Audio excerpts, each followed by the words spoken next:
En ce beau dimanche enneigé, j'ai eu envie de te partager un côté de moi que j'ai pas toujours assumé et dont j'étais pas toujours fière quand il sortait devant les gens que je connaissais moins ou qu'encore aujourd'hui que je connais moins. C'est mon côté de la femme sauvage. Ce côté brut, ce côté sans filtre, cette partie de moi qui ressent fort, qui vient intensément, puis qui fait pas semblant. Ce côté-là qui est un peu parfois jugé en société, qui est considéré trop. Ben, ce côté-là, je l'ai toujours eu en moi. Puis oui, il y a plusieurs personnes qui ont eu accès à cette partie de moi, donc je ne l'ai pas totalement cachée. Mais il reste que je l'ai quand même souvent mis de côté parce que je sentais que c'était trop. Mais tu sais quoi? C'est une des parties les plus vraies de moi. Donc, au lieu de la taire, de la renier, ben, j'apprends à l'aimer à tous les jours, puis à être bienveillante avec elle.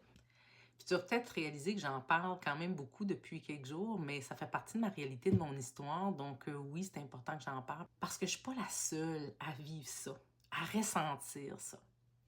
Puis il y a un autre côté de moi aussi, c'est celui qui a besoin d'être seul, celui qui a besoin d'être dans sa bulle, dans le silence, loin du bruit du monde.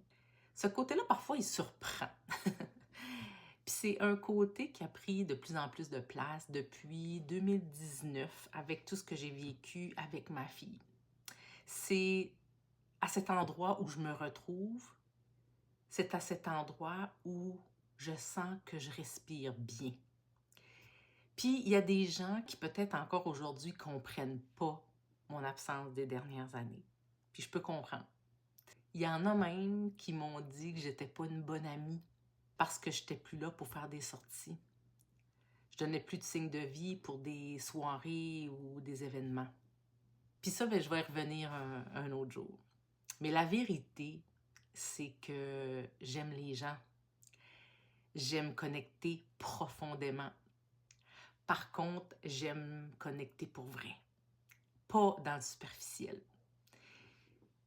Moi, ce qui me nourrit, c'est les face-à-face, les vraies conversations, celles où on se permet d'enlever nos masques et de plonger dans cette vulnérabilité. Puis je parle pas de pleurer puis de souffrir, là, mais de se permettre d'être tout en conscience puis d'être vrai avec soi.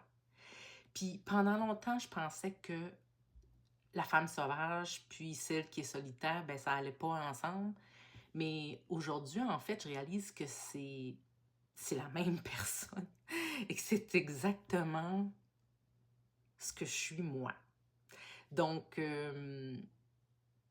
j'apprends à l'aimer. Fait que si toi aussi, tu te sens parfois comme ça, puis que tu le montres pas toujours aux gens autour de toi, ben dis-toi que t'es pas toute seule. Je te laisse cette réflexion, puis je te souhaite un bon dimanche. À bientôt!